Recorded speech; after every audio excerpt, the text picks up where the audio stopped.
Pathanamthitta മലയാലപ്പുഴയിൽ നടുറോഡിൽ KAAPA case പ്രതി cake മുറിച്ച് പിറന്നാൾ ആഘോഷിച്ച സംഭവത്തിൽ പോലീസ് കേസെടുത്തു.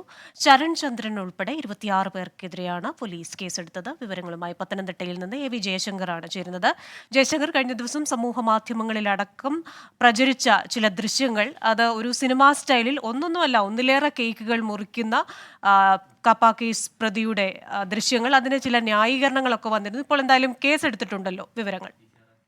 ക്രിസ്റ്റീന, നിയമ സംവിധാനങ്ങളെ വെല്ലുവിളിച്ചുകൊണ്ട് നടുറോട്ടിൽ റോഡ് ഗതാഗതം തടസ്സപ്പെടുത്തി കേക്ക് മുറിച്ച സംഭവത്തിലാണ് നിലവിൽ പോലീസ് നടപടി ഉണ്ടായിരിക്കുന്നത്.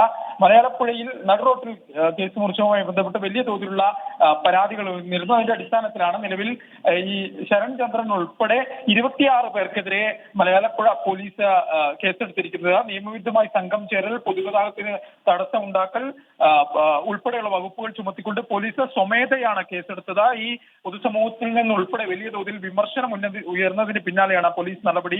ഈ അടുത്തിടെയാണ് ഈ കാപ്പ കേസ് പ്രതി ശരൺ ചന്ദ്രൻ CPM-ൽ ചേർന്നത്. ഇതിന് പിന്നാലെ വലിയ തോതിലുള്ള വിമർശനങ്ങൾ ഉയർന്നിരുന്നു. ഇയാളുടെ ബർത്ത്ഡേ ആഘോഷം, പിറന്നാൾ ആഘോഷം തന്നെയാണ് നടുറോട്ടിൽ ഗതാഗതം തടസ്സപ്പെടുത്തിക്കൊണ്ട് CPIM DYFI പ്രവർത്തകർ ചേർന്നുകൊണ്ട് കഴിഞ്ഞ ദിവസങ്ങളിൽ സംഘടിപ്പിക്കുന്നത്. ഇവർ തന്നെയാണ് ഈ ദൃശ്യങ്ങൾ സമൂഹ മാധ്യമങ്ങളിൽ പ്രചരിപ്പിക്കുകയും ചെയ്തത്. ഇതിനെതിരെ വ്യാപക വിമർശനങ്ങൾ ഉയർന്നിരുന്നു. പിന്നാലെയാണ് പോലീസിന്റെ നടപടി. ക്രിസ്റ്റീന, ശരി, പത്തനംതിട്ടയിൽ നിന്ന് വിവരങ്ങൾ നൽകുകയായിരുന്നു എ വി ജയശങ്കർ.